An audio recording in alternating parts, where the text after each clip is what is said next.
पर मम्मी मुझे नहीं जाना है, और कल तो खुशी का बर्थडे भी है ना, उसने मुझे बुलाया है।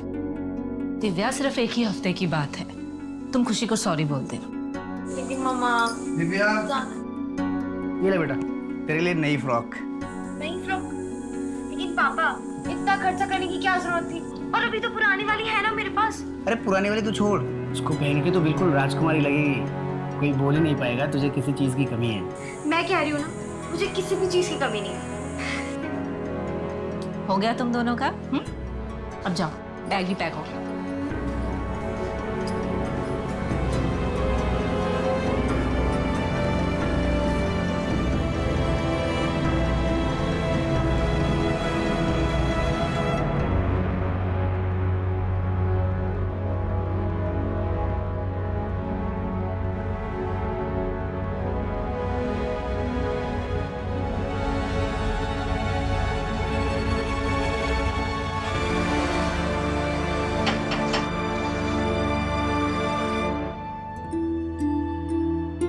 बेटा,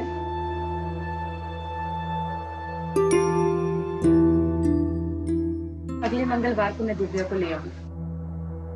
दिव्या, मेरा टाइम पे खाना खाना और टीवी कम देखना। ठीक है। ठीक है? बाय।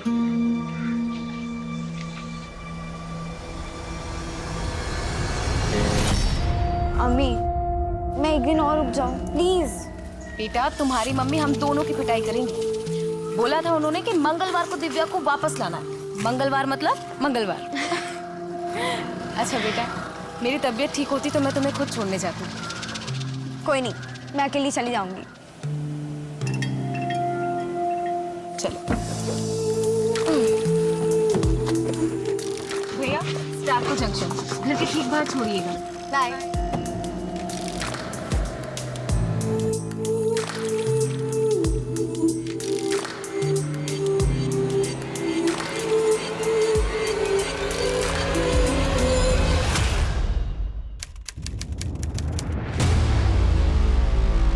झूठ बोल रही है फरजाना, वो मेरी दिव्या को अकेला छोड़ ही नहीं सकती। उसने मेरी दिव्या को कहीं छिपा के रखा है। शांत हो जाइए, पहले मुझे सब कुछ ठीक से बताइए क्या हुआ। साहब, मैं बस बोलता हूँ आपको, हमारी बेटी है दिव्या, वो फरजाना के घर पे गई थी और आज वापस लौटने वाली थी, पर अभी तक पहुंची नहीं है साहब। क्या उम्र होगी उसकी? मेरी बेटी सिर्फ 13 साल की। ये फरजाना क्या लगती है आपकी? आप इतने सवाल क्यों पूछ रहे हैं? उस फरजाना को उठाइए और जेल में डाल दीजिए, तब बताएगी कि उसने मेरी बेटी दिव्या को कहाँ छिपा के रखा है। देखिए मैडम, हम ऐसे ही किसी को उठाकर जेल में नहीं डाल सकते, हमें अपने तरीके से काम करने दीजिए। आपकी बेटी दिव्या फरजाना के घर क्यों गई थी? सर, मेरी तबीयत ठीक नहीं थी, इसलिए मैं दिव्या को छोड़ने नहीं गई थी। ये प्रणय और सुनीता झूठ बोल रहे हैं, उन्होंने ही मेरी दिव्या को गायब किया है। लेकिन क्यों? ये सवाल मुझे और मेरी टीम को हर वक्त परेशान कर रहा था। इस केस को सुलझाना उतना आसान नहीं था जितना दिख रहा था। इस केस ने हमारे सोचने समझने के तरीके को ही बदल दिया। इस केस की शुरुआत से ही हमारे जहन में एक सवाल था कि आखिर उस दिन हुआ क्या था। कौन सच की चादर ओढ़ के हमसे झूठ बोल रहा था। यह हमारे सबसे मुश्किल केसेस में से एक था। सच को साबित करना तो दूर की बात थी, सच को समझने के लिए भी हमारे पास एक भी सबूत नहीं था।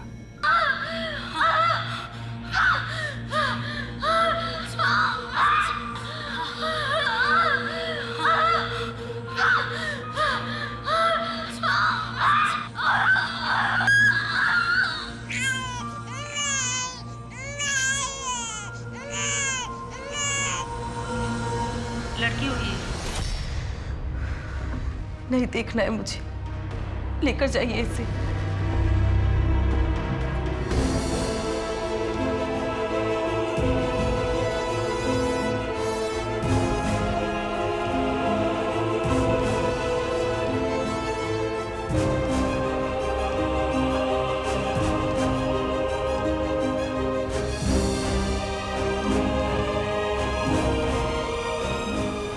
टाइम और माँ बाप का नाम?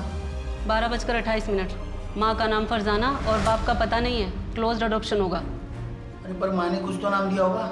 अरे शक्ल तक तो देखी नहीं, तू ऐसा कर, दिव्या लिख दे और ये पायल उसके पास रख दे, उसकी माँ का है। ये पायल तो बहुत बड़ा है। हाँ तो बड़ी होगी तो पहनेगी ना, तुझे क्या करने का है, तू उसके पेपर्स के साथ रख दे बस।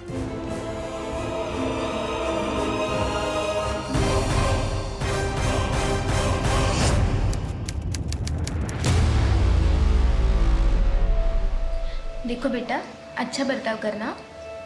अगर उन लोगों को तुम पसंद आ गई तो तुम्हें एक अच्छा परिवार मिल जाएगा। पसंद आऊंगी तब ना। अरे क्यों नहीं पसंद आओगी? इतनी अच्छी तो हो तुम। अगर मैं अच्छी होती तो मेरे मम्मी पापा मुझे यहाँ क्यों भेजते? देखो दिव्या, ऐसी बात नहीं है, उनकी भी कोई मजबूरी होगी ना। हाँ, मजबूरी होगी।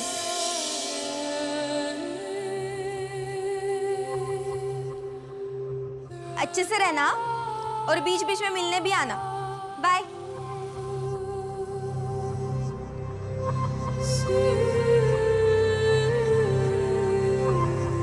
भैया कुछ खाने को दो ना। नहीं, पैसे नहीं चाहिए, भूख लगी है, खाने के लिए कुछ दो ना। आगे जाओ। दीदी कुछ दो ना खाने के लिए। पैसा नहीं लेगी। ऑर्फनेज में सबसे शांत लड़की है दिव्या। एक एनजीओ के साथ मिलकर हम ही ने रेस्क्यू करवाया था। कहाँ से? एक बेगिंग रैकेट था। फेक अडॉप्शन में ट्रैफिक हो गई थी। तो क्या हुआ? अच्छा बैग मुझे। बेटा देखो मैं तुम्हारे लिए क्या लाया हूँ। कलर पेपर, ये स्केच पेन और ये पेंसिल बॉक्स तुम्हारे लिए। रख लो। अरे रख लो बेटा तुम्हारे। दिव्या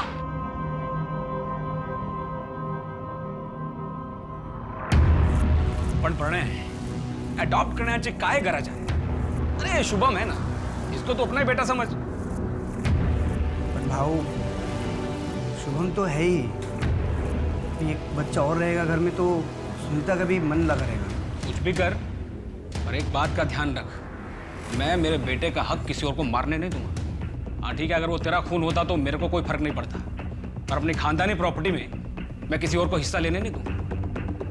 ऐसे लोग क्रिमिनल बनते हैं, और ये तो पता नहीं किसका गंदा खून है। ओ भाऊ, ऐसा बोलो नको। हाँ, मैं आपकी इज्जत करता हूँ इसलिए बताने आया था, परमिशन लेने नहीं आया था आपसे। चल सुनीता, निकतो हम भी। एक मिनट प्रणव, भाव क्रिमिनल गंदी परवरिश से बनता है और मैं अपने बच्चे की परवरिश आपकी तरह बिल्कुल नहीं करूंगी। चलो प्रणव। मन तो बेटे का था, पर कोई नहीं, बेटी सही। अच्छा हो हमने बेटी अडॉप्ट की, अब राजीव भाव को कोई दिक्कत नहीं होगी। अरे तुम उनकी बात पे इतना गौर मत किया, उनकी बात का कोई सर पैर नहीं है। इसलिए बताओ, दीदी तुम्हारे साथ कुछ फ्री हुई? अभी तो नहीं, थोड़ा वक्त तो लगेगा ना उसे। दिव्या के अच्छे से स्कूल में एडमिशन करवा दो। अपनी उम्र के बच्चों के साथ मिलेगी तो जल्दी खुल जाएगी। अच्छा प्रणय, उसका एडमिशन इंग्लिश मीडियम स्कूल में करवा दे, जहाँ पे वो पाटिल भाई है ना, उनकी बेटी जाती है खुशी, वहां पर।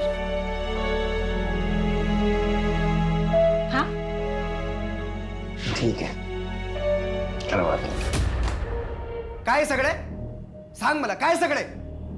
पिछले 8 महीने से कंपनी में एक भी डील नहीं हुई, फोकट की पगार ले रहा है तू। भाऊ गाली मत दीजिए, मैं कोशिश तो कर रहा हूँ ना। कोशिश कर रहा है बरोबर, पर अपने लिए कोशिश कर रहा है तू। कंपनी के नाम पर जो डील आती है तू अपने नाम पे लेता है। तेरे नाम तो FIR करना चाहिए मुझे। हाँ वो मेरा अलग से काम है, मेरे अपने कॉन्टैक्ट्स हैं। मैंने तेरे को इधर बैठाया, नौकरी पे रखा, तेरे को ट्रेनिंग दी, अभी मेरे को गणित सिखा रहा है तू।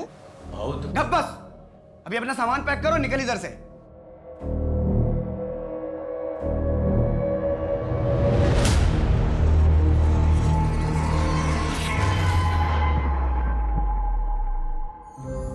दिव्या बेटा आ जाओ, खाना लग गया है। हाँ 10 मिनट के लास्ट समय कंप्लीट कर लेती हूँ। दिव्या ये लो, तुम्हारे लिए नया बैग है और इसमें बैग, थैंक यू। आपको पता है स्कूल में क्या हुआ? पहले सोचना चाहिए सुनीता। मुझे क्या पता था कि बाद में हालात इतने खराब हो जाएंगे। कोई जरूरत नहीं स्कूल चेंज करने का, मैं कोशिश कर रहा हूँ, कुछ ना कुछ हो जाएगा।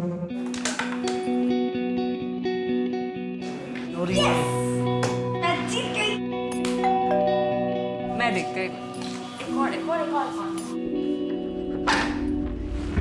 जी। आप सुनीता मात्रे हैं? हाँ जी बोलिए। दिव्या है क्या? आप कौन? मैं दिव्या की अम्मी।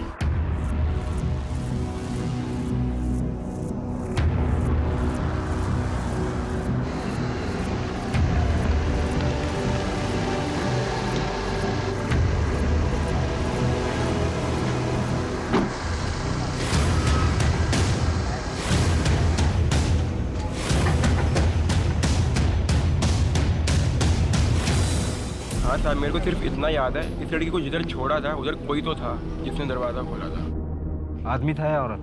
सर आदमी था या औरत ये तो पता नहीं, लेकिन मैडम ने जहाँ बोला मैंने छोड़ दिया था। अगर कैब वाले ने दिव्या को प्रणय और सुनीता के घर के बाहर ड्रॉप किया था तो फिर दिव्या घर क्यों नहीं पहुंची? कहीं ऐसा तो नहीं है कि दोनों झूठ बोल रहे हैं? सर कोई तो झूठ बोल रहा है। ये दिव्या आउट ऑफ वेडलॉक बच्ची है। 13 साल पहले फरजाना ने उसे अडॉप्शन के लिए दिया था। फिर ये अब क्यों आई है? फरजाना, मेरी बात को समझो तुम। मैं अभी तुमसे शादी नहीं कर सकता हूँ, अम्मी नहीं मानेगी। सफी, तुम एक बार अपनी अम्मी से मिलाओ तो मुझे, मैं उन्हें मना लूंगी। मैं उनकी इतनी सेवा करूंगी कि वो भूल जाएंगी कि मैं किस जाति की हूँ। फरजाना, अम्मी को समझाना इतना आसान नहीं है। देखो मुझे थोड़ा वक्त दो, मैं अभी अपने पैरों पे खड़ा भी नहीं हुआ हूँ। मैं अम्मी से बात क्या करूंगा, कैसे समझाऊंगा उन्हें? ठीक है, लेकिन जो भी करना है जल्दी करो, मेरे पास ज्यादा वक्त नहीं। मैं अभी चलती हूँ, अब्बू घर पे इंतजार कर रहे हूँ। अच्छा सुनो, तुम इतनी मुश्किल से तो आई हो तुम फरजाना। 10 मिनट की रुक जाओ।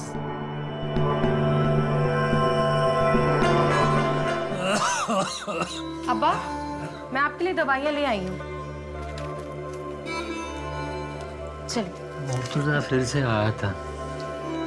वो बिना दहेज निकाह करने को तैयार है।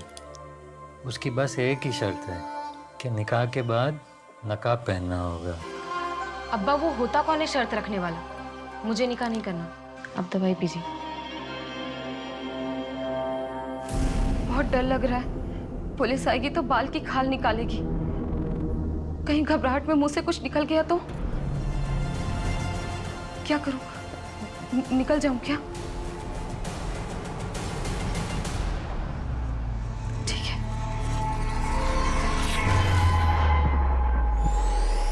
दिव्या कहाँ थी? उस दिन उसके साथ क्या हुआ था? ये केस पुलिस के लिए बहुत मुश्किल साबित हुआ, न सिर्फ इसलिए कि उनके पास कोई ठोस सबूत नहीं था, बल्कि इसलिए भी कि इस कथा के मुख्य पात्र ही ईमानदार।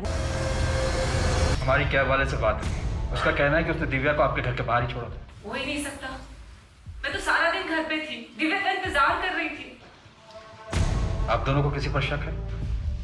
नहीं, हमें किसी पर शक नहीं है। और दिव्या को गायब करके किसी को क्या मिलेगा? सर मैं बोल रही हूँ, फरजाना ही है। उसने ही मेरी बेटी दिव्या को कहीं छिपा के रखा है। अगर फरजाना ने ऐसा किया भी होता तो वो खुद क्यों नहीं गायब हो गई? ताकि साहब उस पर किसी को शक ना हो। और देखिए ना, हो भी वैसा ही रहा। आपको उस पर नहीं, हम पे शक हो रहा है। साहब हम झूठ क्यों बोलेंगे? वो तो हम पता कर लेंगे कौन और क्यों झूठ बोल रहा है।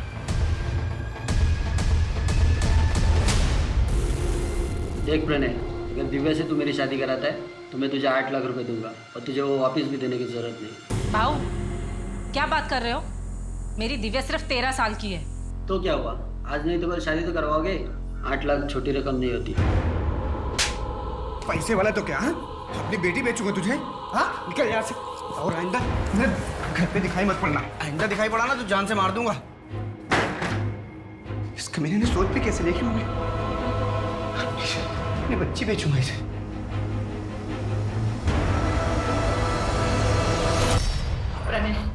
प्रणय, मुझे मेरी दिव्या चाहिए। हम ऐसा करते हैं, हम फरजाना के घर जाते हैं, उससे बैठकर बात करते हैं, जो भी प्रॉब्लम है ना उसको सुलझाते हैं। लेकिन मुझे मेरी दिव्या चाहिए, दिव्या चाहिए मुझे मेरी।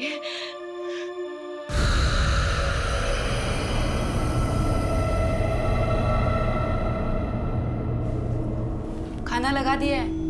हट, हाथ नहीं लगाना। नहीं खाना है तेरी नाजायज कमाई। पता नहीं क्या करके पैसे लाती है। कुछ भी करती हूँ, कम से कम अपना और तुम्हारा पेट तो पालती हूँ। और ये तुम्हारी दारू, ये तो वही पैसे से आती है। क्या बोला? ज़बान चलाती है। अरे जिसको देखो कुछ ना कुछ बक ही रहा है।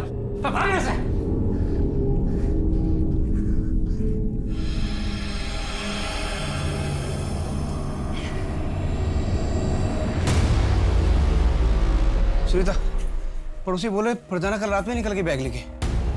क्या? तो अब क्या करेंगे? पर कैसे? उस पर नजर क्यों नहीं रखी गई थी? सॉरी सर, वो हमसे। नीलेश, ये बहुत बड़ा ब्लंडर है। फरजाना हमारी सस्पेक्ट थी और वो हमारे नाक के नीचे से गायब हो गई। ये हमारी लापरवाही का नतीजा है। सर, मैंने फरजाना के लिए लुकआउट नोटिस जारी कर दिया है। वो जल्दी हमारी गिरफ्त में। और एक बात है सर, ये प्रणय का बड़ा भाई राजीव, वो इस एडॉप्शन से खुश नहीं था।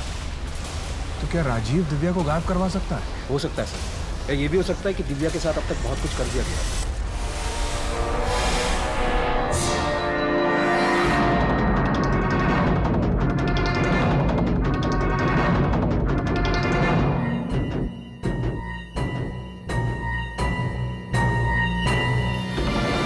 मुझे अडॉप्शन से प्रॉब्लम था, लेकिन जब लड़की अडॉप्ट हुई तो फिर मुझे क्या प्रॉब्लम? सुनीता और प्रणय का जो कुछ भी है वो रखे वो। अब उनके पास पहले कुछ नहीं है तो वो जाने। मतलब?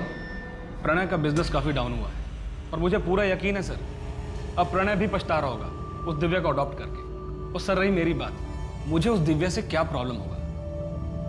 मेरे बेटे को हमारी जायदाद में से उसका हक मिल जाएगा और मुझे क्या चाहिए? 19 नवंबर को तुम कहाँ थे? मैं मेरे घर पे ही था, मेरा बेटा भी था। अब चाहे तो हमारे पड़ोसियों से पूछ सकते हैं, किसी ने तो देखा ही होगा। क्या तुम्हें लगता है कि प्रणय कुछ कर सकता है? सर, प्रणय मेरा छोटा भाई है, मुझे नहीं लगता कि वो दिव्या के साथ ऐसा कुछ भी करेगा। लेकिन हाँ, वो जो उसकी माँ है ना, वो जरूर कुछ कर सकती है। तुम्हें इस बात से कोई प्रॉब्लम नहीं थी कि दिव्या की माँ दूसरे धर्म की थी? नहीं सर, मुझे क्या लेना देना, अभी तो सुनीता और प्रणय ही जाने।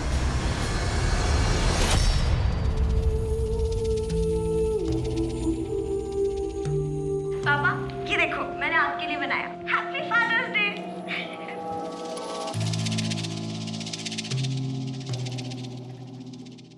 कैलाश भाऊ, पैसों की जरूरत थी, थोड़ा कैश मिल सकता है क्या?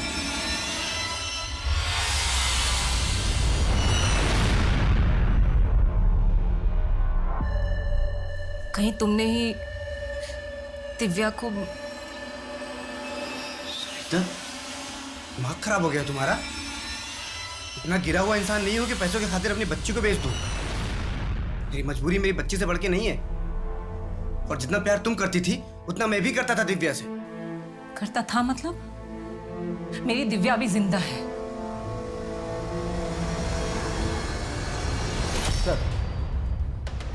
सर, प्रणय और सुनीता को दिव्या के लिए रिश्ता है।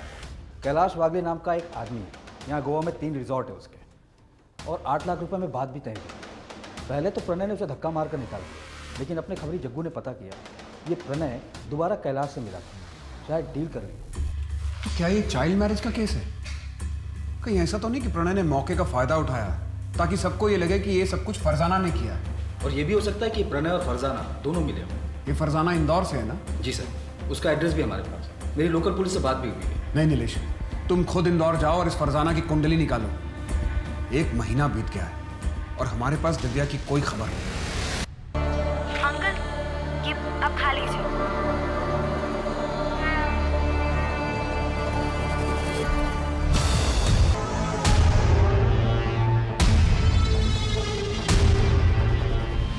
क्या मैं ऐसे रहूंगी? 5 महीने हो चुके हैं और तुम अब तक अपने घर वालों को मना नहीं पाए। फरजाना, मैं कोशिश कर रहा हूँ ना। झूठ बोल रहे हो तुम सभी। सच सच बताओ, तुम मुझसे निकाह करोगे भी या नहीं? करूंगा फरजाना, पर सही वक्त आने पर। और वो सही वक्त कब आएगा? मैं 5 महीने की प्रेग्नेंट हूँ। तुम्हारे घर वालों को मेरे बारे में भनक भी है, और अब तो मैं अबॉर्शन भी नहीं करवा सकती।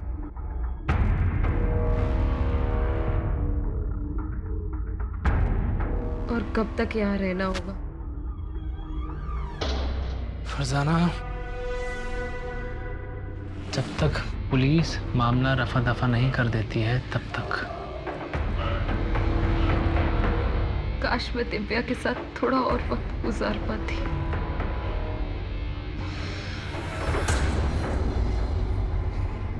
सर, फरजाना ने यहाँ गोवा के मृणाल नर्सिंग होम में लेकिन दिव्या का कहीं पता नहीं चला। 1 साल बाद पुलिस भी दूसरे केसेस में उलझ गई और दिव्या मिसिंग केस फाइलों के नीचे दब गया।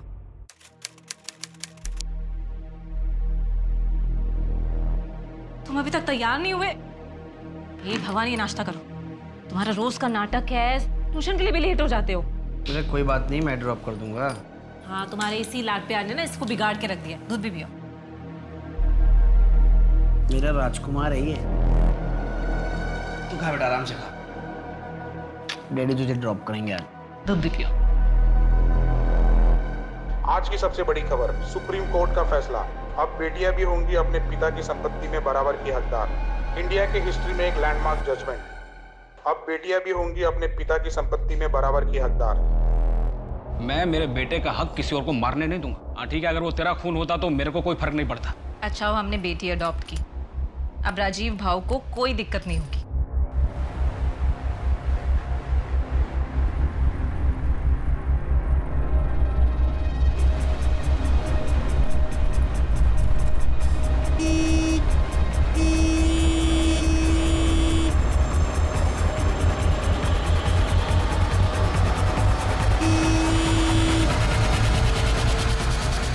अरे भाई क्या कर रहे हो? बीच में खड़े हो, साइड में लो ना।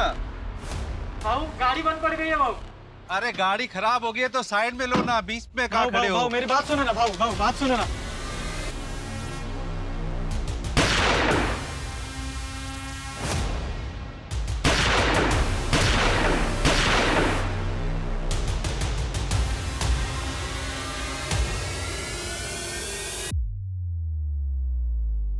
सुरेश कांबले नाम था सर। इंपोर्ट एक्सपोर्ट का बिजनेस है, बड़ा आदमी और पॉलिटिकल कनेक्शन भी बहुत स्ट्रांग थे। तभी ऊपर से प्रेशर आ रहा है। गाड़ी में नेम प्लेट भी नहीं है। कमल, ये स्टिकर देख रहे हो? कॉमन नहीं है। मैंने इस स्टिकर और बाइक की फोटो सर्कुलेट करवा दी। पता करो कि कहाँ प्रिंट हुआ था और किसने करवाया। विक्टिम के बारे में और कोई डिटेल? सर, सुरेश कांबले का ज़्यादातर बिजनेस कैश में होता था। बैंक में पैसा जमा करने जा रहा था। इतना बड़ा आदमी खुद कैश जमा करवाने जा रहा था? पैसों को लेकर वो किसी पर भरोसा नहीं करता था। फैमिली में और कौन कौन है? वाइफ पुष्पा कांबले और बेटा धीरज। वाइफ तो यही गोवा में और बेटा अमेरिका में पढ़ाई कर रहा है। बड़ा आदमी था तो दुश्मनी कई लोगों से रही होगी। कमल, कहीं ऐसा तो नहीं कि ये रॉबरी हमें गुमराह करने के लिए हो, जबकि असली मोटिव सुरेश को रास्ते से हटाना ही हो? सर, वो एंगल भी हम खंगाल रहे हैं, लेकिन मॉडस ऑपरेंडी जगत सिंह जैसी। जगत कौन? मुंबई वाला?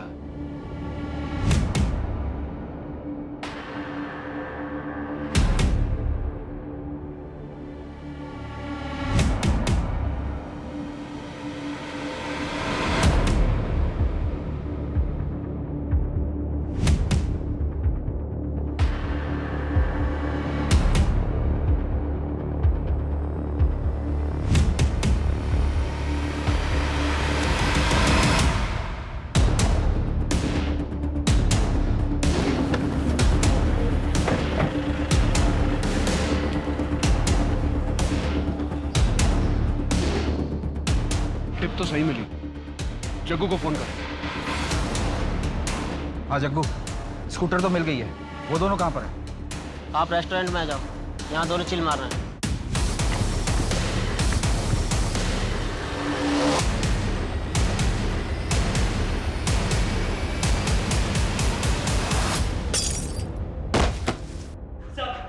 खड़ा हो।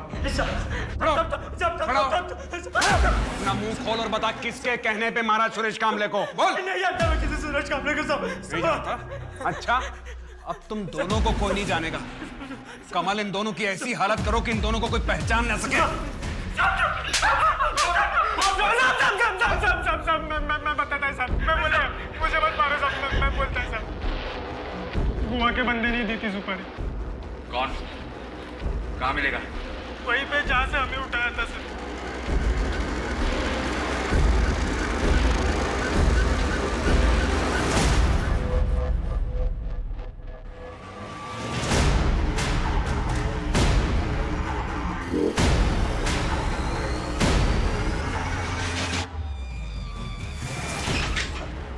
क्या कर रहे हो?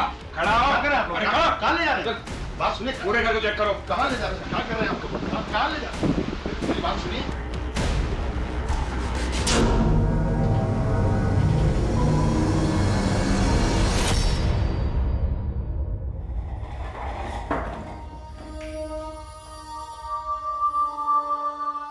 सुपारी दी थी सुरेश कांबले की? वो तो तुम्हारा शागिर्द था। कर्म अच्छे कर, ऊपर वाले का यही फरमान है तेरे लिए। अगर अगले 2 सेकंड में अपना मुंह नहीं खोला ना तो उसी ऊपर वाले के पास भेज दूंगा। तेरा ये गुस्सा ही तेरा सबसे बड़ा दुश्मन, और यही एक दिन तुझे जहन्नुम में ले।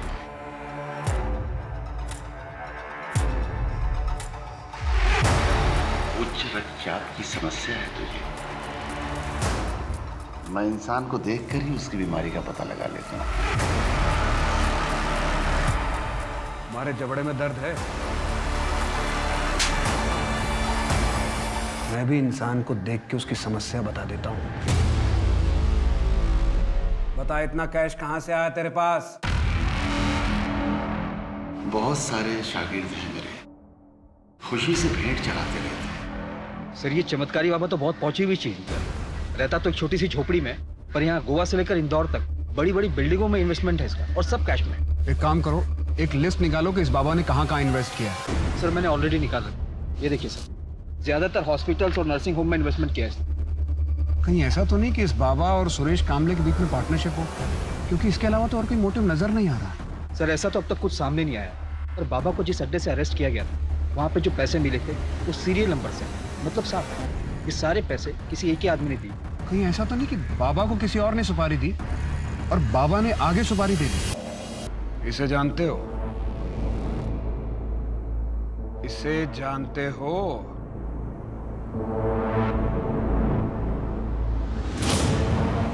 नहीं। इसे मृणाल नर्सिंग होम से अडॉप्ट किया गया था और इसने इस बच्ची को जन्म दिया था। इसका नाम दिव्या है, 6 साल से गायब है। क्या जानते हो इनके बारे में? शांति शांति शांति। खड़ा कर इसको, अब भी ठोकूंगा, अभी ठोक देता हूं। मुंह खोलेगा कि ठोक दूं तुझे? 2/13 गणेश का पंजी।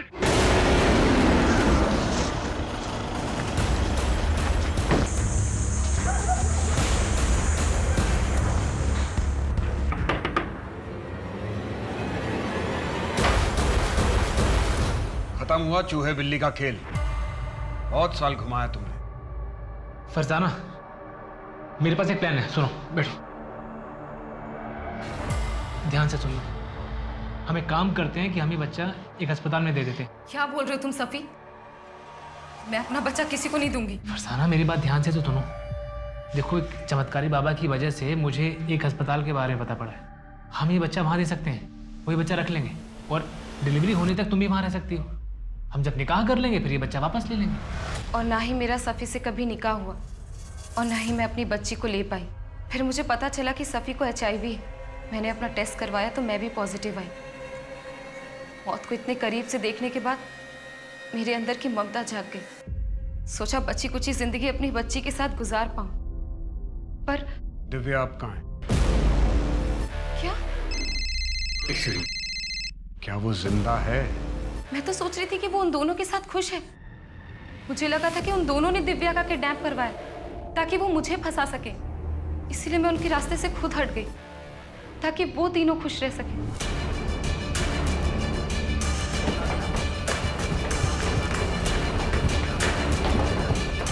पूरे नर्सिंग होम को सर्च करो। अगर और फोर्स की जरूरत है तो और फोर्स मंगा लो। मुझे इस नर्सिंग होम का पूरा कच्चा चिट्ठा चाहिए। यहाँ कौन काम करता था, करता है, यहाँ पर किस किस की ईंट लगी है, सब। जी सर, लेकिन सर हम किस बेस पर इन्वेस्टिगेशन कर रहे हैं? इस नर्सिंग होम में कुछ तो है नीलेश। ये सिर्फ एक कोइंसिडेंस नहीं हो सकता। सर ये देखिए सारी फाइल में क्या क्या है।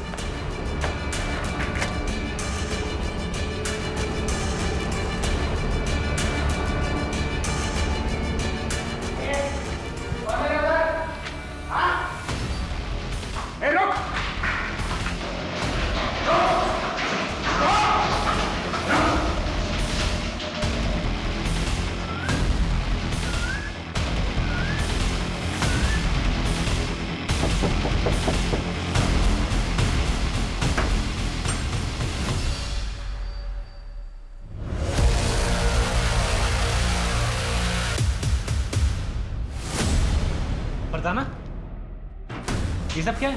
पहले तू बता, बिल्ली की खाल में गीदड़ मेरा असली चेहरा क्या है? क्या बकवास कर रहे हैं आप? तुमने दिव्या को बचपन में अडॉप्शन के लिए नहीं, ट्रैफिक किया था। मृणाल नर्सिंग होम का वार्ड बॉय हमारी हिरासत में है। उसने अपना मुंह खोल दिया है। हमारे पास उन सारी लड़कियों की लिस्ट है जिसे तूने ट्रैफिक किया था। बोल, कहाँ है दिव्या? बोल। फरजाना, मुझे कैसे पता होगा? 6 साल पहले वो सुनीता के घर के बाहर से गायब हुई थी। ये दिव्या की अभी की रिपोर्ट है जो हमें मृणाल नर्सिंग होम से मिली है। ये बताएगा?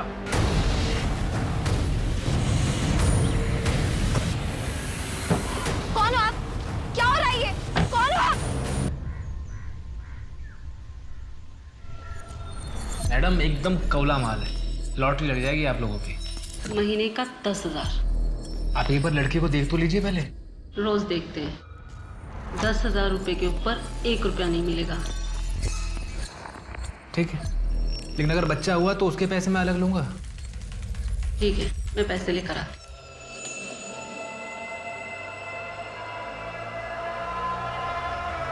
इसका नाम गौरी है। जाओ।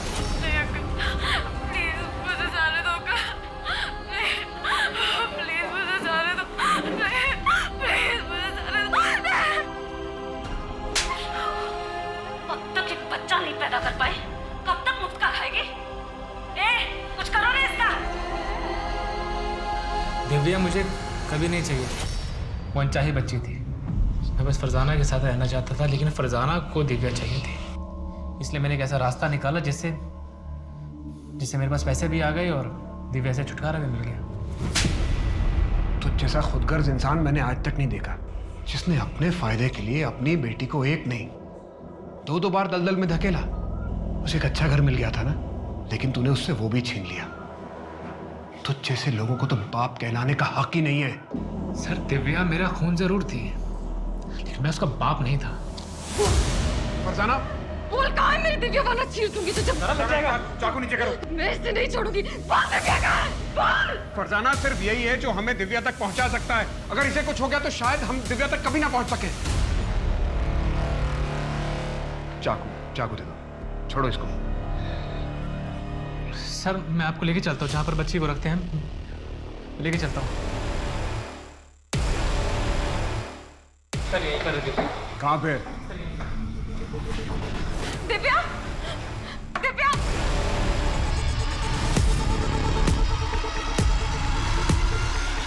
दिव्या मेरी बच्ची। बोल, मेरी दिव्या कहाँ है? बोल, मैं तेरे को जान से मार दूंगी। बोल, मेरी दिव्या कहाँ है? यही थी दिव्या, यही रखा था मैंने। सर, मैं सच कह रहा हूँ। Divya!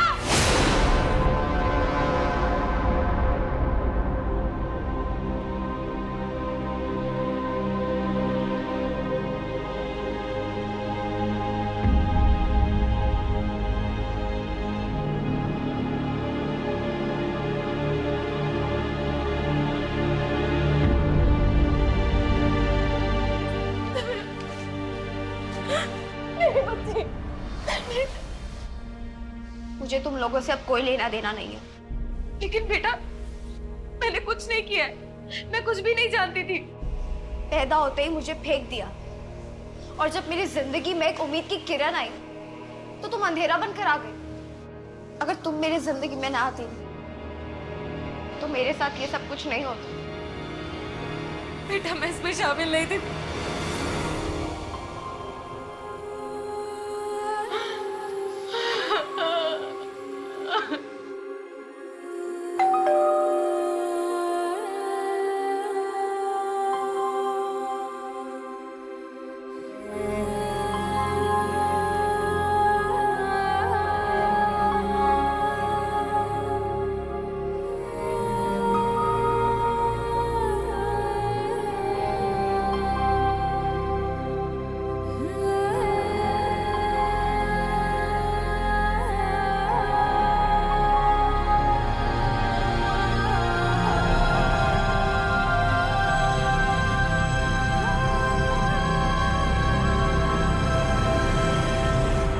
Sir, Mrinal nursing home को सील कर दिया गया। पिछले 25 साल से गोरख धंधा वहाँ चल रहा है। कुछ औरतें अपनी मर्जी से आती थी, फरजाना जैसे, उन्हें स्मूथ कॉलम में रखा जाता है, और कुछ खरीदी जाती थी दिव्या के जैसे, उन्हें डिफिकल्ट कॉलम में रखा जाता है। फिर उन्हें प्रेग्नेंट करके उनके बच्चों को बेच दिया जाता है। बाबा ने अपना मुंह खोला कि सुरेश कामले की सुपारी किसने दी थी। आपने जब से उसका सत्य से परिचय करवाया और ऊपर जाने का मार्ग खोला, तब से वो तोते की तरह बोल रहा है। उसने बताया कि सुरेश की सुपारी उसके बेटे धीरज ने दी थी अमेरिका से। सर, मैंने अमेरिकन एम्बेसी में बात की और प्रत्यार्पण के लिए भी रिक्वेस्ट डाली। नीलेश, इस दुनिया में कैसे कैसे लोग, एक बेटी बिना माँ बाप की इस दुनिया में कितना कुछ झेलती है, और एक बेटा जिसे उसके बाप ने दुनिया के सारे सुख चैन दिए, वो अपने बाप की हत्या करवा देता है। सर, आप दिव्या को कभी भूले ही नहीं थे ना? कभी नहीं। कुछ केसेस एक दरार छोड़ जाते हैं, ये भी उनमें से ही एक था। वैसे दिव्या की काउंसलिंग शुरू हो गई। होपफुली उसे वैसी जिंदगी मिलेगी जैसी वो डिजर्व करती है। शफी खुदगर्जी में इतना अंधा हो गया था कि उसने अपनी ही बेटी का सौदा 2 बार कर दिया, क्योंकि उसके लिए वो अनचाही थी। लेकिन इस सब में दिव्या की क्या गलती थी? इस केस को सुलझाने के बाद पुलिस ने 128 औरतों और बच्चों को उस ट्रैफिकिंग रैकेट से बचाया जो अलग अलग शहरों में चलाया जा रहा था। इस केस में 6 साल होने के बावजूद। जय हिंद।